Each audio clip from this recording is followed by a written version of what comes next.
My name is Amanda Mitchell. I'm 28, and until recently, I ran a successful online marketing business.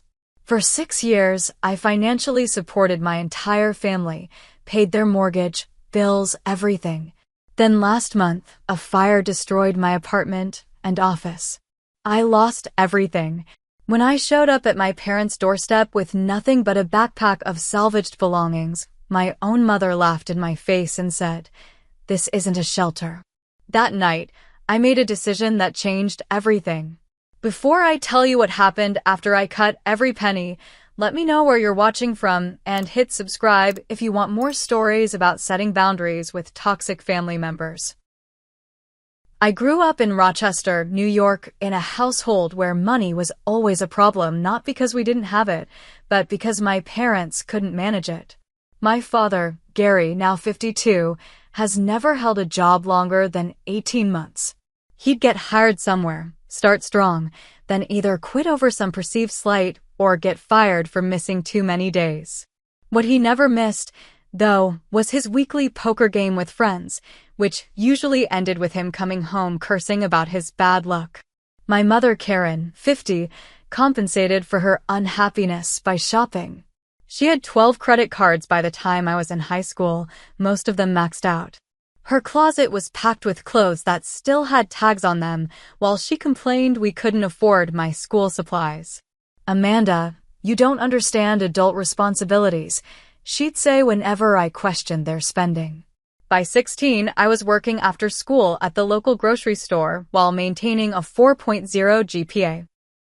I understood responsibility better than they ever did. My younger brother Jason, now 26, followed in our father's footsteps. He dropped out of community college after one semester because entrepreneurs don't need degrees. His entrepreneurial ventures included a lawn care business, abandoned after he realized it required waking up early, an energy drink distribution scheme, which was actually an MLM that cost him $3,000, and a food truck that never made it past the planning stage, though it cost me $22,000. My sister Stephanie, 24, was my mother's protege. Beautiful and socially gifted, she learned early that crying to daddy usually resulted in getting whatever she wanted, despite our limited funds. When she didn't get her way, the silent treatment followed, sometimes for weeks. As we grew older, her demands escalated from toys to designer clothes to a lavish wedding that nearly bankrupted me. I was the anomaly in our family, the responsible one. I worked every summer and after school during the year. I applied for every scholarship I could find and managed to attend state university with minimal loans. I graduated with a business degree while working 3 jobs: barista in the morning, student assistant during the day, and waitress on weekends.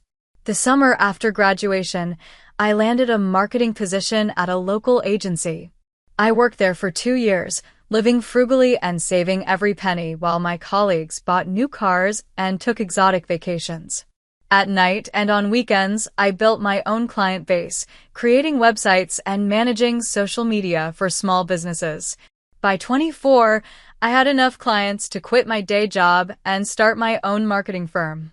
Within 6 months, I was making more than both my parents combined. That's when the requests started. It began innocently enough. Mom needed help with the electric bill one month because Dad had been laid off again.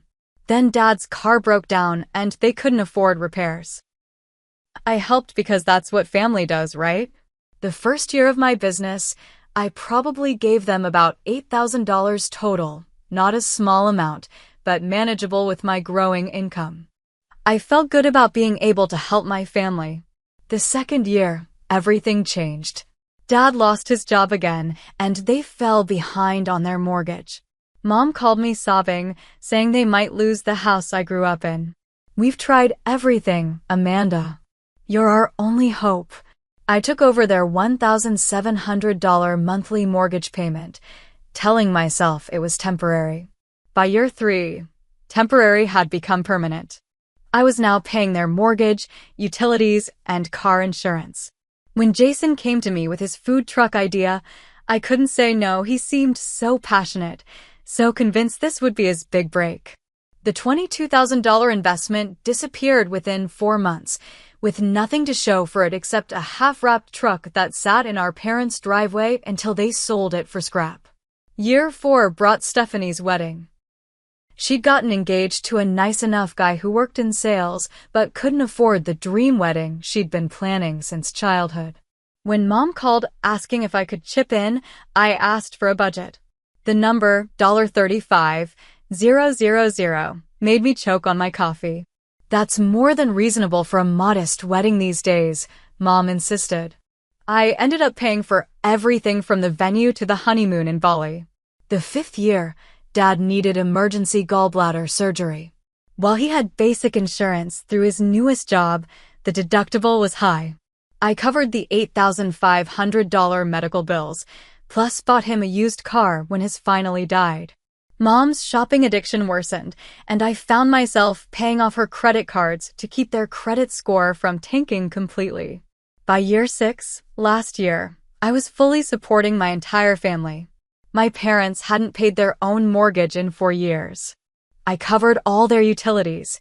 I paid for Jason's rent after his 3rd roommate kicked him out for not contributing. I helped Stephanie with her car payment when she decided she needed a brand new SUV despite having no children. All told, I was spending over $6,000 a month on my family while trying to grow my business. The gratitude that had been present during that first year had long since vanished. My help wasn't appreciated, it was expected. When I couldn't immediately transfer money for Stephanie's emergency, a sale at Nordstrom, she wouldn't speak to me for days. When I suggested Dad look into a more stable job, Mom accused me of calling him a failure. After everything we've done for you became her constant refrain, though I couldn't recall exactly what they'd done besides provide the legally required minimum when I was a child. I missed vacations with friends because someone always needed something. I postponed buying my own home because my money was tied up in everyone else's lives. I worked 60-hour weeks to maintain the income needed to support 5 adults. Deep down, I knew this wasn't right. But every time I considered cutting back, the guilt would overwhelm me. Family takes care of family, Mom would say. And I believed her, even though the care only seemed to flow in one direction. The smoke alarm woke me at 2:17 a.m. on a Tuesday in April. At first, I thought it was my phone alarm malfunctioning, but the piercing sound was too urgent, too insistent. When I opened my bedroom door, thick black smoke immediately forced me to drop to my knees. My apartment was on the 3rd floor of a converted Victorian house. I'd chosen it specifically because the spacious front room made a perfect home office. I loved that old building with its ornate woodwork and bay windows. Now those same vintage features were turning it into a tinderbox. I crawled to the bathroom, soaked a towel in water, and covered my face. Through watering eyes, I could see orange flames flickering beneath the door that led to the hallway. The fire hadn't started in my unit. I later learned it began in my downstairs neighbor's kitchen when she fell asleep with oil heating on the stove, but it was spreading fast. My emergency exit was the fire escape outside my bedroom window. I grabbed my laptop bag, stuffed it with my passport, birth certificate, and the external hard drive where I backed up client files. I shoved my phone and charger in my pocket, slipped on the shoes beside my bed, and climbed out onto the metal landing. The night air was cool against my smoke-heated skin. From the fire escape, I watched in horror as flames engulfed the beautiful old building. Neighbors gathered on the lawn below, some crying, others filming with their phones. Fire trucks arrived with screaming sirens, but it was already clear they couldn't save the structure, only prevent the fire from spreading to neighboring buildings. A firefighter helped me down the last flight of stairs, asking if I was hurt. Besides some minor smoke inhalation and the shock pulsing through my body, I was physically fine. Emotionally was another story. I stood on the sidewalk for hours, wrapped in a Red Cross blanket, watching my home and office burn to nothing. By morning, all that remained was a charred skeleton of blackened wood and collapsed floors. The firefighters confirmed what I already knew. Everything inside was destroyed. My furniture, clothes, family photos, business equipment, paper files, all gone. The first blow came when I contacted my insurance company. I had renter's insurance, but it turned out the building owner had let his policy lapse 3 months earlier. My coverage was minimal without the landlord's policy to supplement it. The claims adjuster estimated it would take weeks, possibly months, to process even the limited payment I might receive. For the first 3 nights, I stayed at a hotel that cost $179 per night, an expense I couldn't sustain for long.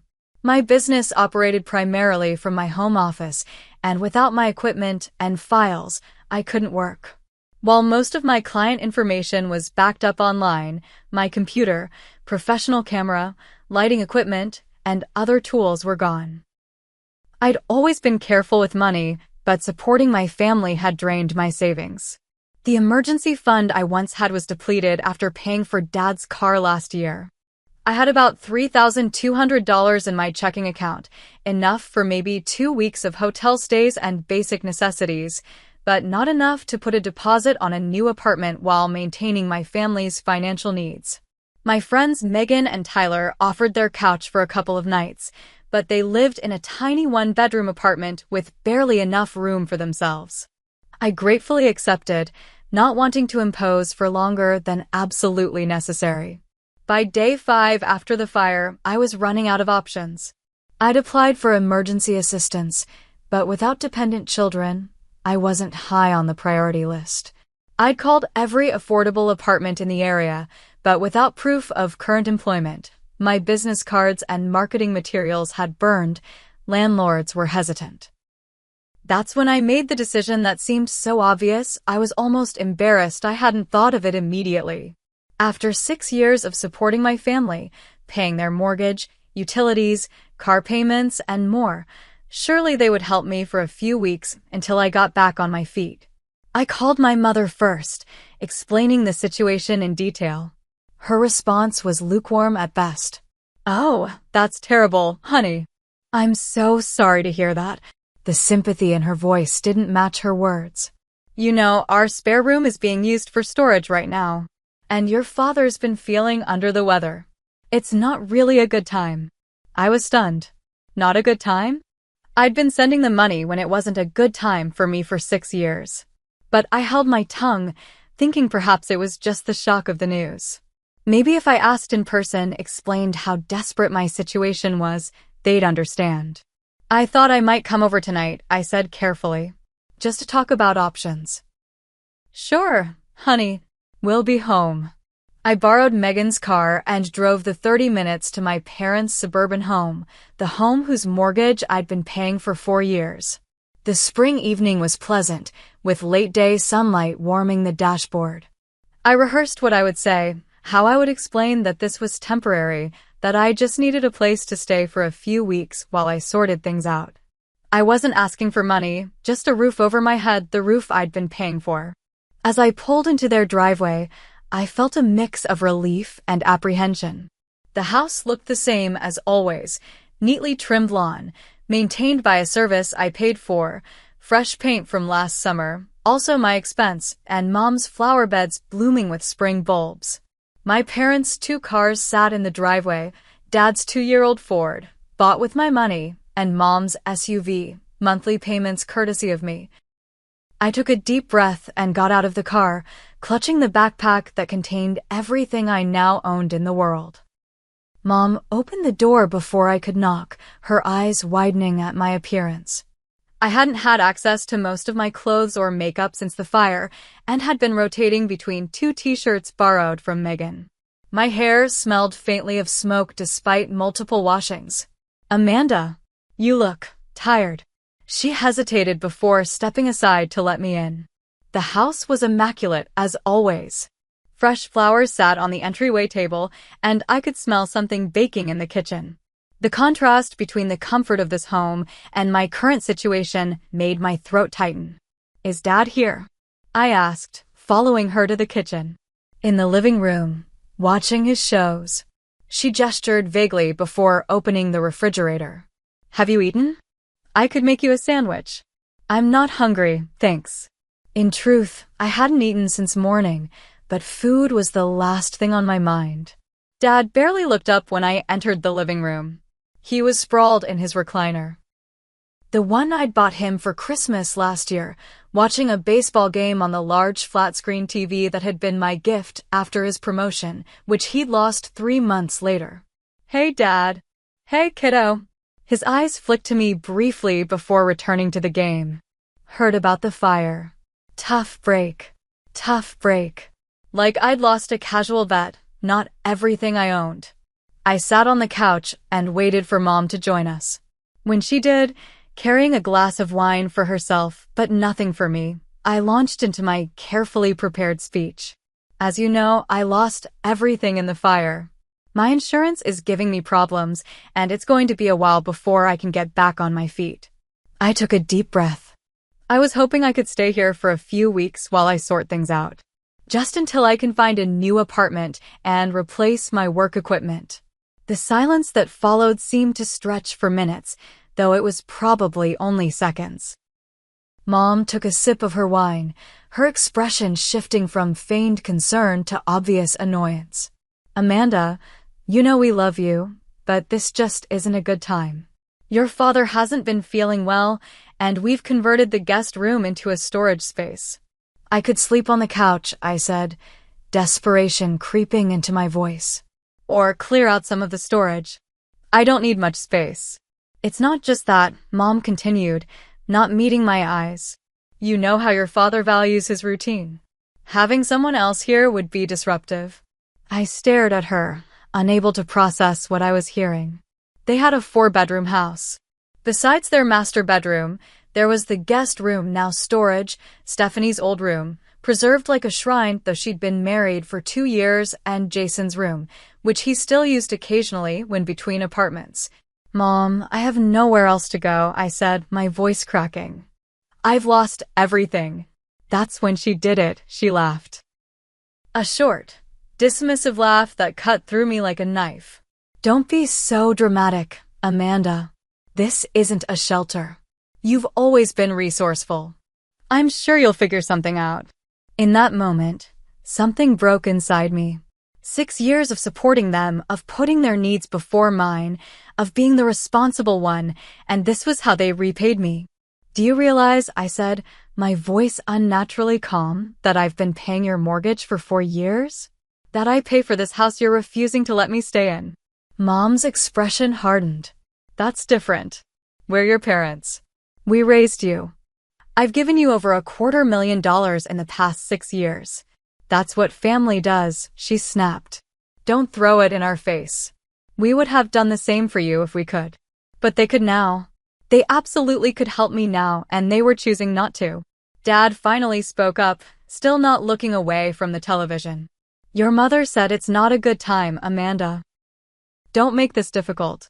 Just then, the front door opened, and Jason walked in. My brother had his own key to the house I paid for, apparently. "What's going on?" he asked, looking between us. Mom quickly explained that I'd dropped by after having some trouble with my apartment, conveniently leaving out that said apartment had burned to the ground. "So she wants to stay here," Mom finished, "but I was explaining that we just don't have the space right now." Jason frowned. "In my room? No way. I've got all my gaming equipment set up, and I'm hosting a tournament this weekend. You don't even live here." I couldn't help but shout. "I stay here all the time," he shot back. "It's still my room." I stood up, shaking with rage and disbelief. "I have paid for everything for this family for 6 years. Everything. The mortgage on this house.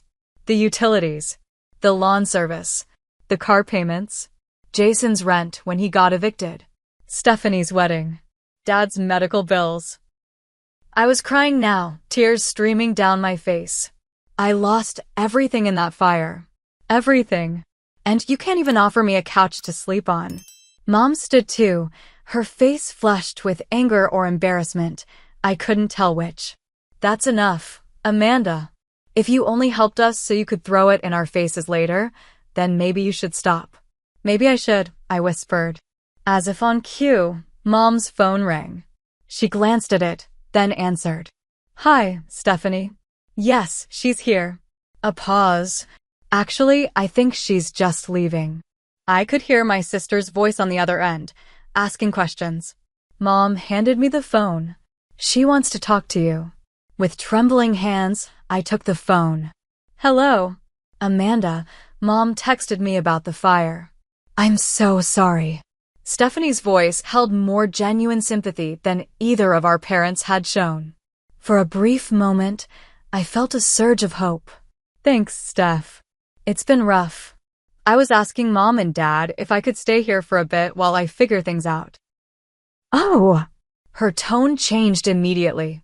Well, I'd offer our place, but you know how small it is. And Ryan's mother is visiting next week. A pause. I could lend you some clothes, though? Maybe send a gift card for takeout. The last thread of hope snapped. Don't worry about it, I said flatly and handed the phone back to Mom without saying goodbye. I grabbed my backpack from where I'd set it by the couch. No one spoke as I walked to the front door. No one tried to stop me. As I opened the door, rain had started falling, a perfect cinematic touch to the worst day of my life. Amanda, Mom called as I stepped outside. I turned, thinking perhaps she'd had a change of heart.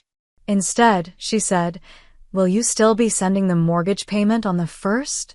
We have that property tax bill coming up." I didn't answer. I couldn't. I simply turned and walked to my borrowed car, the rain soaking through my thin t-shirt. In the car, I sat with the engine off, staring at the house through the rain-streaked windshield. 6 years of support, of sacrificing my own dreams to keep them comfortable, and they couldn't offer me a couch for a few nights. The weight of that rejection crushed down on me until I could barely breathe. I put my head on the steering wheel and sobbed, deep, painful sobs that came from somewhere primal inside me. In that moment, parked outside the house I'd been paying for, I realized a devastating truth. To my family, I wasn't a daughter or a sister. I was an ATM. And ATMs don't need shelter. I spent that night in Megan's car, parked behind a 24-hour Walmart. I couldn't face going back to her apartment and explaining what had happened. The humiliation was too raw, too fresh. I reclined the driver's seat as far as it would go and tried to sleep, but my mind kept replaying my mother's laugh, my father's indifference, my siblings' selfishness. As the night stretched on, memories flooded back.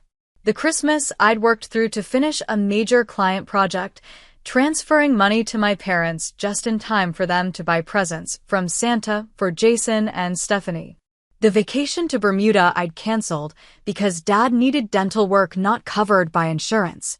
The countless weekends I'd spent helping Mom with household projects while my friends posted photos of their adventures on social media. Around 3 a.m., I opened the Notes app on my phone and began calculating. Mortgage payments for 4 years, $81,600. Utilities for 6 years, approximately $18,000. Car payments for both parents over 3 years, $32,400. Jason's failed business ventures, $38,000. Stephanie's wedding and subsequent emergencies, $47,000. Various medical bills, credit card payments, insurance premiums, and miscellaneous expenses, roughly $63,000. The total stared back at me from my phone screen, $280,000. Over $250,000 gone. Not invested in my future, not saved for a home of my own, not used to grow my business to the next level, just gone, poured into the bottomless pit of my family's needs and wants. And what had I gotten in return? Not even a couch to sleep on when I had nothing. As dawn broke, I drove to a 24-hour diner. I was exhausted, hungry, and desperately needed coffee. The place was nearly empty, just a few truckers at the counter and an elderly couple in a corner booth. I slid into a booth by the window and ordered coffee and pancakes from a waitress whose name tag read Rebecca. When she brought my food, she paused, studying my face. Rough night. I must have looked terrible, unwashed, red-eyed, still wearing the same clothes. My apartment burned down yesterday, I said, surprising myself with the honesty. I lost everything. Oh, honey, I'm so sorry. Her sympathy seemed genuine, unlike my mother's performance. Do you have somewhere to stay? I shook my head, tears threatening again. I asked my family, but they said no. After everything I've done for them. Rebecca slid into the booth across from me. Family can be the worst sometimes. My brother did the same to me years ago. I'd been sending him money for years, then when I needed help, suddenly he was too busy. She patted my hand. But you know what? Best thing that ever happened to me. Made me realize I needed to put myself first for once. She gave me a few minutes of kindness before other customers needed her attention. It wasn't much, but that small interaction with a stranger who showed more compassion than my own family was the final push I needed. I paid my bill, leaving Rebecca a tip larger than I could really afford, and drove to the nearest extended stay motel. It wasn't fancy, but it was clean and safe. I used my nearly maxed out credit card to book a room for 2 weeks. It would take most of my available credit, but it would give me a base of operations to figure out my next steps. In the small motel room with its generic artwork and polyester bedspread, I opened my laptop and created a spreadsheet. In one column, I listed every financial connection I had with my family. Parents' mortgage, automatic payment from my account on the 1st. Parents' utilities, automatic payments on various dates. Dad's car payment, automatic payment on the 15th. Mom's credit card minimum payments, automatic payment on the 22nd. Jason's rent, direct transfer on the 1st. Stephanie's car insurance, automatic payment on the 10th. In the next column, I listed steps to sever each connection. Call mortgage company to stop automatic payment. Cancel utility automatic payments. Contact auto loan company to remove my name. Cancel automatic payments to credit cards. Stop all bank transfers. Document everything for legal protection. The plan was taking shape, but I needed to understand my legal obligations. Some quick research showed that since I wasn't a co-signer on the mortgage, just making payments, I had no legal responsibility to continue. The same was true for the utilities and Jason's rent. For accounts where I was an authorized payer, but not the primary account holder, I could simply remove my payment information. I was both exhausted and energized. The weight of my family's expectations had been crushing me for years, but now, ironically, having nothing meant I had nothing left to lose. I drafted an email to my family. I wrote and rewrote it several times, trying to find the right balance between explanation and boundary setting. I didn't want to be cruel, despite everything. These were still the people I'd loved my whole life, but I needed to be clear and firm. The final version read, Mom, Dad, Jason, and Stephanie. After yesterday's conversation, I've come to a decision that's been a long time coming. Effective immediately, I will no longer be providing financial support to any of you. Over the past 6 years, I have given this family over $280,000. I have paid for everything from the mortgage to utilities to car payments to Jason's failed businesses to Stephanie's wedding. I have sacrificed my own financial security and future to keep you all comfortable. Yesterday, when I came to you having lost everything in a fire, you couldn't offer me even temporary shelter in the home I've been paying for. That showed me with perfect clarity where I stand in this family. I've already contacted the mortgage company, utility companies, and other services to remove my payment information. I've documented all past payments for my records. This isn't about revenge.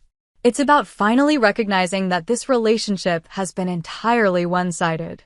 I need to put myself first now, something I should have done years ago. Please do not contact me asking for money. My decision is final. Amanda. I didn't send it right away. Despite my resolve, this was a massive step. I closed my laptop and lay down on the motel bed, physically and emotionally drained. For the first time since the fire, I fell into a deep, dreamless sleep. When I woke hours later, the room was dark except for the glow of my phone showing multiple missed calls from my mother. I didn't listen to the voicemails or read the texts. Instead, I reopened my laptop, reread my email, and before I could second-guess myself, hit send. Then I blocked all their numbers on my phone. The strangest feeling washed over me, not satisfaction or vindication, but relief. Pure, overwhelming relief. I had nothing, but somehow I felt lighter than I had in years.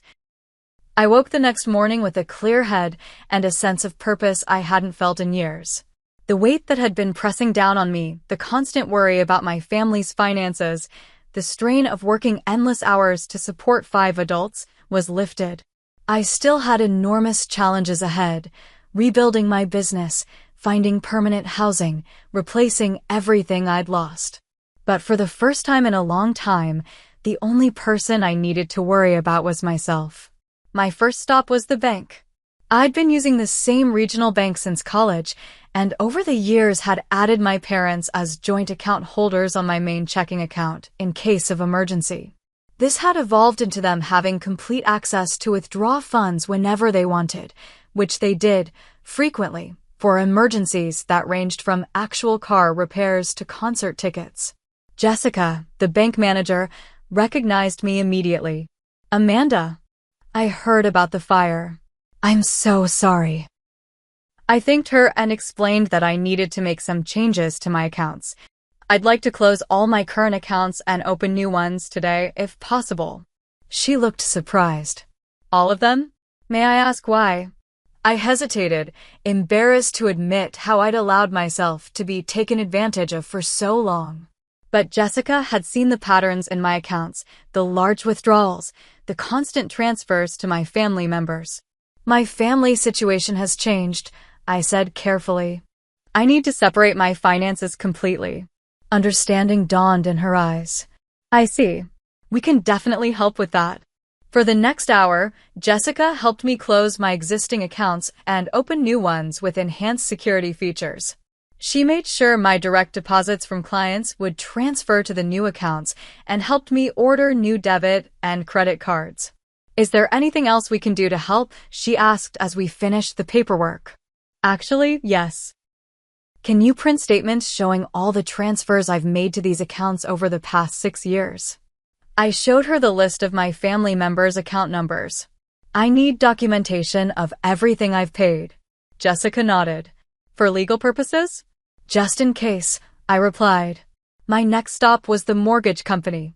I'd been making payments on my parents' house through automatic withdrawals from my account. The customer service representative initially seemed confused by my request.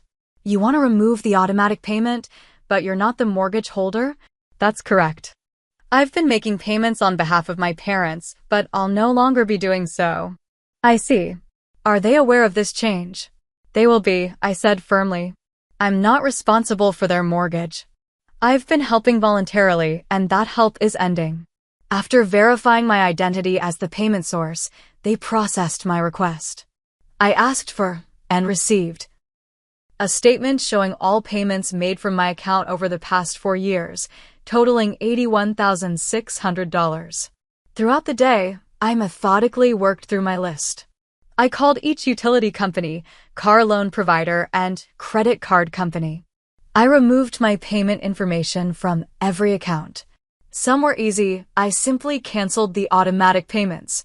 Others required more explanation, but none could force me to continue paying for accounts that weren't in my name. One by one, I severed the financial ties that had bound me to my family's endless needs. With each call, each form, each confirmation email, I felt more in control of my own life. By late afternoon, I'd worked through most of my list. My phone had been buzzing constantly. My family had discovered they couldn't access my bank accounts and were trying to reach me. I'd unblocked their numbers to document the harassment, but wasn't answering calls or responding to messages. The most difficult call was to the student loan company where I was a co-signer on Jason's loans he'd stopped paying on years ago, leaving me to cover the payments to protect my credit score. I couldn't simply remove myself as a co-signer, but I did set up a minimum payment plan that would keep the account from defaulting while I explored legal options for removing my name entirely. After working through my financial to-do list, I made one final call to a legal aid service that offered free consultations. I explained my situation to the attorney who took my call, asking if there was anything else I needed to do to protect myself. "You've done most of the right things already," she assured me. The documentation of past payments was especially smart. Since you weren't contractually obligated to make these payments, with the exception of the student loan you co-signed, you have no legal responsibility to continue. What if they claim I promised to keep paying? Or that the money was a loan they intended to repay? Without written agreements, those would be difficult claims to prove. The pattern of payments over 6 years with no repayment suggests these were gifts, not loans. But if you're concerned, send a clear written statement that you will no longer be providing financial support. Actually, can you email them something to that effect? I already did last night. Perfect. Save that email and any responses. If they make any threats or continue to harass you, you might consider a cease and desist letter, but let's hope it doesn't come to that. After thanking her for her time, I sent one final email to each family member individually, with screenshots of bank statements showing the total amounts I'd given them over the years. I didn't include any emotional language, just facts and figures. To each, I attached a PDF with a detailed accounting of exactly what I'd paid for and when. The totals were staggering when laid out chronologically. To my mother, total support provided, $124,350. Mortgage payments, $81,600. Utility payments, $12,480. Credit card payments, $19,270. Miscellaneous expenses, $11,000. To my father, total support provided, $62,800. Car payments, $18,400. Medical bills, $21,400. Personal loans, $23,000. To Jason, total support provided, $56,900. Food truck business, $22,000. Rent payments, $19,200. Student loan payments, $8,700. Miscellaneous expenses, $7,000. To Stephanie, total support provided, $56,950. Wedding expenses, $35,000. Car-related expenses, $14,750. Personal loans, $7,200. I ended each email with the same message. This is a record of the financial support I have provided. I am sending this as documentation only, not to request repayment. As stated in my previous email, I will no longer be providing financial assistance of any kind. Please respect this boundary. Then I set up an auto-reply on my email and a similar automatic text response. I am currently unavailable as I rebuild after losing my home and business in a fire. If this is regarding a past financial arrangement, please note that I am no longer providing financial support. If this is a client or business contact, please leave a detailed message and I will respond as soon as possible. That evening, I sat in my motel room feeling a strange mix of emotions, grief for the relationships I'd thought I had, anger at being used for so long, anxiety about my uncertain future, but underlying it all, a profound sense of liberation. I had less than $1,000 in my new bank account, a nearly maxed-out credit card, and a motel room booked for 13 more days. But for the first time in years, every dollar I earned going forward would be mine to use as I chose. I ordered a pizza, took a long shower, and slept better than I had since before the fire. The constant knot of stress that had lived between my shoulder blades for years had finally begun to loosen. By the time I woke up the next morning, I had 52 missed calls. 23 were from my mother. The timestamps showed she'd started calling at 7:03 a.m. and continued every 15 to 20 minutes until midnight. Her early voicemails were angry. "Amanda, what do you think you're doing? Call me back immediately." I can't believe you closed the accounts without telling us. We have bills due. By midday, her tone had shifted to confused indignation. I don't understand why you're doing this. After everything we've done for you. Your father is very upset. Is this really how you want to treat your family? The evening messages turned tearful and manipulative. Please, Amanda. We need you. We can't make the mortgage payment without you. What are we supposed to do? End up homeless? Is that what you want? My father had called 8 times, but left only 2 voicemails. The first was just background noise, as if he'd accidentally triggered the recording. The second was brief and threatening.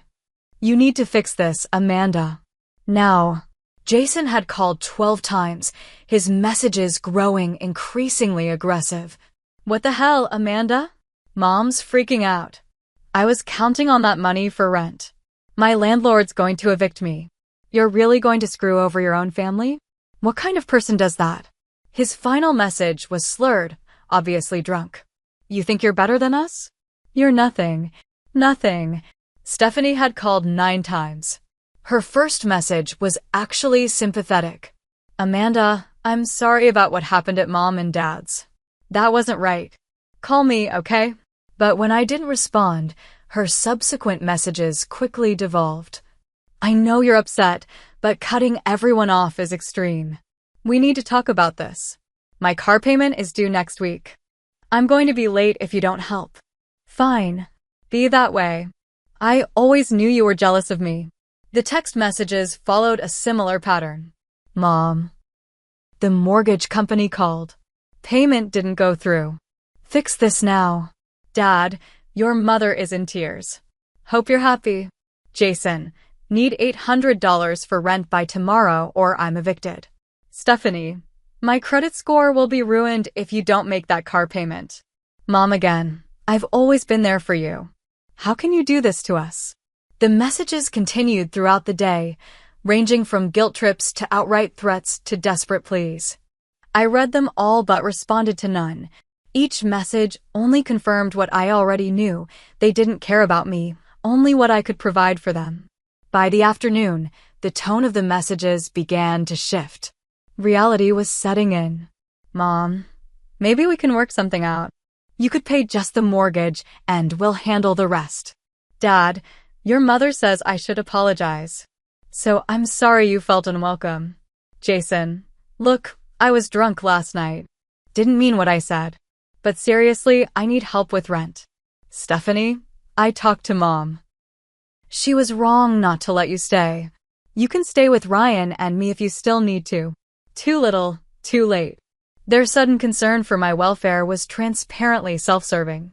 They weren't worried about me. They were worried about their comfortable lives crumbling without my financial support. Meanwhile, I had my own problems to solve. I needed to rebuild my business from scratch. Most of my clients had been understanding about the fire, but I needed to get back to work as soon as possible.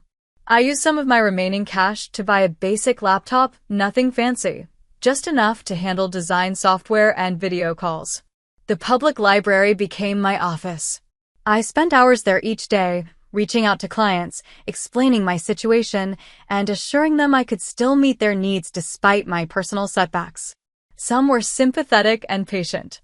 Others needed immediate work and couldn't wait. I lost 3 clients that first week, but managed to keep the rest. During one of my library sessions, I met Diana, the owner of a local print shop. She overheard me on a client call explaining that I was working from the library after losing my home office in a fire. I couldn't help overhearing, she said when I ended the call. I have a small office in the back of my shop that I'm not using. It has internet and a desk. You're welcome to use it until you get back on your feet. I was stunned by the kindness from a complete stranger. I couldn't impose like that. It's sitting empty anyway, she insisted. And I could use some help with my website when you have time. Maybe we could trade. That same day, through Diana, I met Rachel, a landlord who owned several properties in the area. When she heard my story, the real story, not the edited version I gave most people, she offered me a small 1-bedroom apartment at below market rent. It needs painting and some minor repairs, she explained.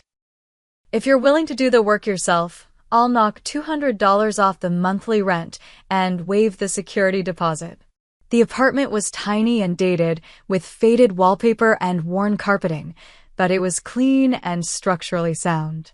The day I signed the lease, Diana showed up with pizza and a housewarming gift, a second-hand desk she'd had in storage. For your new home office, she said with a smile. Slowly, I began to rebuild. I spent evenings painting the apartment and weekdays working from Diana's back office. I found a second-hand couch on Facebook Marketplace and bought dishes from the dollar store. It wasn't much, but it was mine and no one could take it away from me. As the weeks passed, the calls and messages from my family gradually decreased.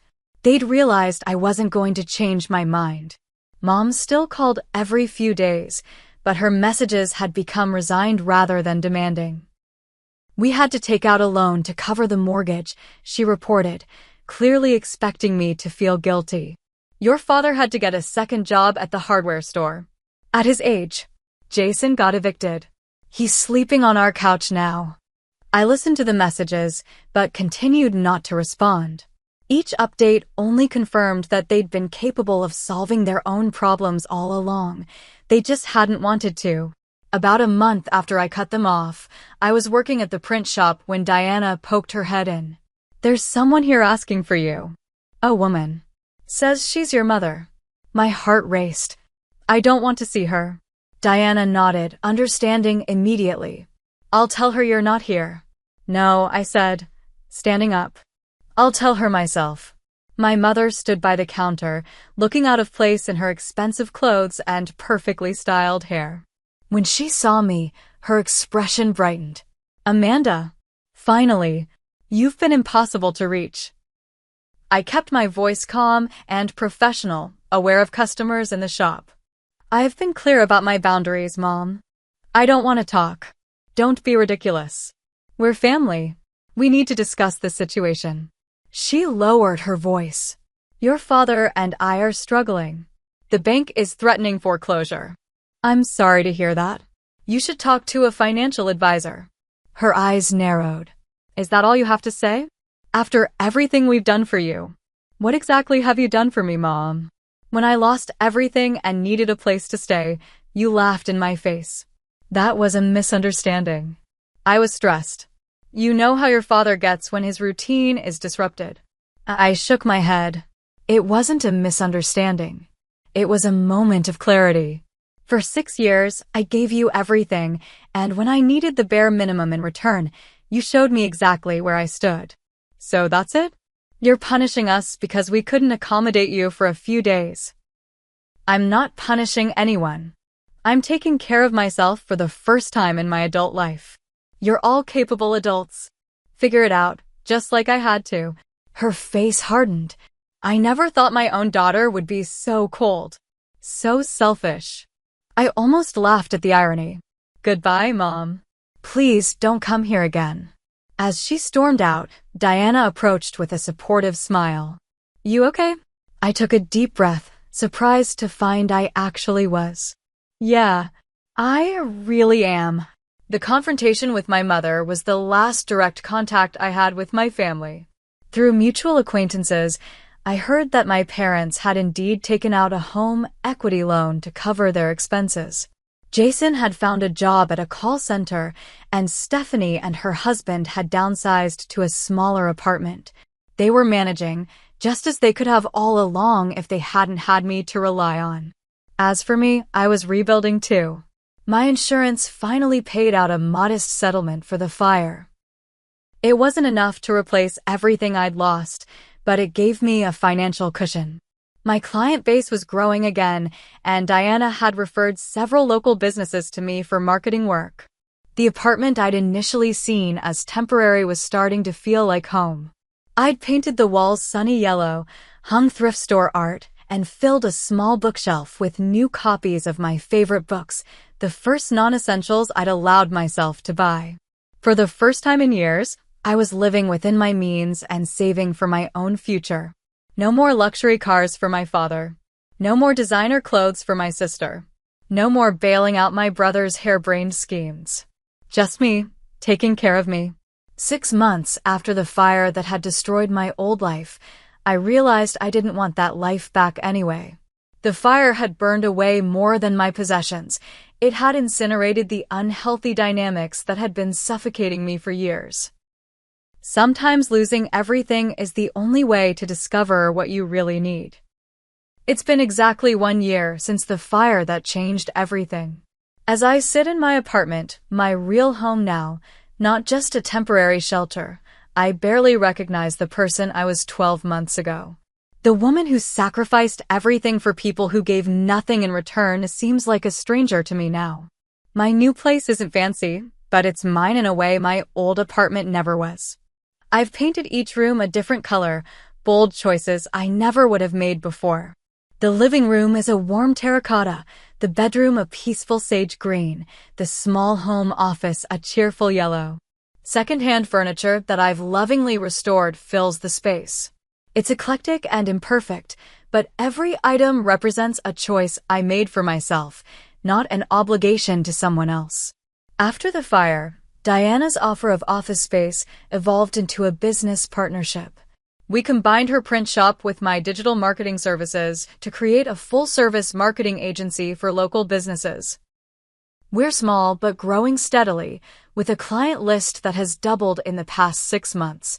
The insurance settlement finally came through, larger than I initially expected thanks to a diligent adjuster who fought for fair compensation.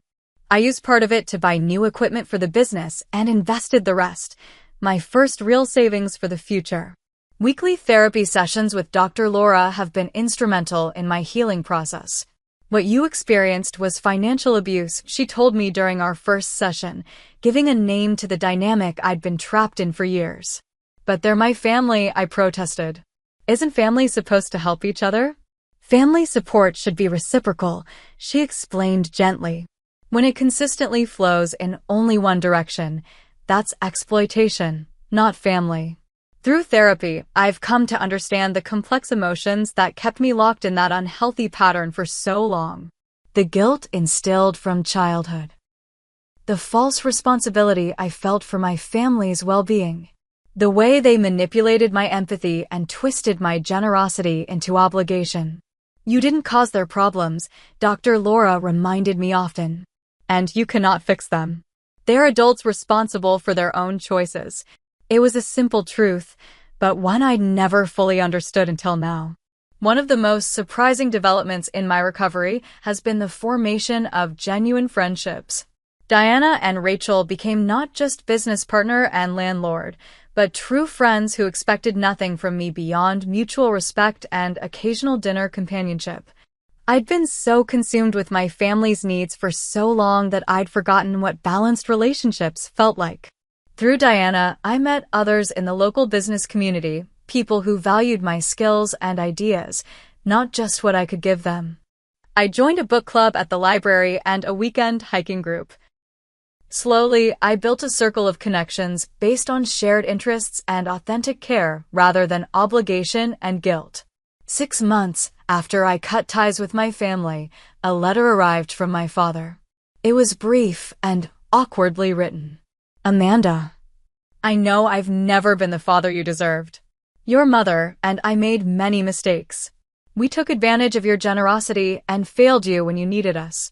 The past months have been difficult, but necessary. We're learning to stand on our own feet again. Jason has kept his job for 4 months now, a new record. Stephanie and Ryan have moved to a smaller place and are expecting a baby in March. I'm not asking for money or forgiveness. Just wanted you to know we're okay, and I hope you are too. Dad. I read the letter several times, searching for the manipulation hidden between the lines, but found none. It wasn't a grand apology or a request to reconcile. Just a simple acknowledgement of reality and what sounded like genuine concern for my well-being. I decided not to respond, but I kept the letter. It felt like closing a chapter not with anger or resentment, but with quiet acceptance that some relationships cannot and should not be saved. Last month, at a regional marketing conference, I met Brian, the owner of a web development company in a neighboring town. We connected over shared business challenges and a mutual love of 90s alternative rock. After several professional meetings that gradually became less about work and more about getting to know each other, he asked me to dinner. On our third date, I told him everything about the fire, my family, the years of financial abuse, and my decision to cut ties. I expected judgment or at least discomfort, but he listened with genuine empathy. My college roommate went through something similar with his parents, Brian shared. It took him years to establish boundaries. I saw how hard it was, but also how necessary. What struck me most was Brian's respect for my decisions. He never suggested I should reconcile or forgive and forget. He understood that some bridges aren't meant to be rebuilt. As our relationship has developed, I've discovered what healthy support actually looks like. When I mentioned wanting to expand our agency's services, Brian offered to introduce me to potential clients, not by taking over or funding the expansion, but by making connections and sharing knowledge. When I had a minor car accident, he drove me to appointments and brought soup, but never made me feel indebted. It's a partnership of equals, not a one-way stream of sacrifice. The difference is profound. The 1-year anniversary of the fire seemed like the right time for reflection, so this morning I hiked to a scenic overlook outside town. Sitting on a boulder with the valley spread out below me, I thought about everything I'd lost and gained in the past year. I lost my apartment, my possessions, and my dysfunctional family relationships. I gained self-respect, genuine friendships, and a clearer understanding of my own worth. The material losses were difficult, but ultimately replaceable. The psychological gains were priceless. In the distance, I could see the town where my parents still lived in the house I'd paid for. I felt no urge to drive there, no pull of guilt or obligation. That chapter was closed. My phone buzzed with a text from Brian. Hope the hike is giving you the perspective you wanted. Dinner later. I smiled and replied yes before tucking the phone away and turning my attention back to the view. The sky was impossibly blue, the valley lush with summer growth. Everything was exactly as it should be. I've learned that family isn't defined by blood or obligation. Family consists of the people who support you when you're in need, not because they expect repayment, but because they value you as a person. By that definition, I've built a truer family in the past year than I had in the 28 years before. The fire destroyed my home, but illuminated a truth I needed to see. Sometimes losing everything is how you find what truly matters. Have you ever had to set difficult boundaries with family members who took advantage of your generosity? Or have you lost something important only to realize it was actually holding you back? I'd love to hear your stories in the comments below. And if this story resonated with you, please hit that like button and subscribe to hear more about my journey toward building a healthier, happier life on my own terms. Thank you for listening, and remember, you deserve relationships that lift you up, not drain you dry.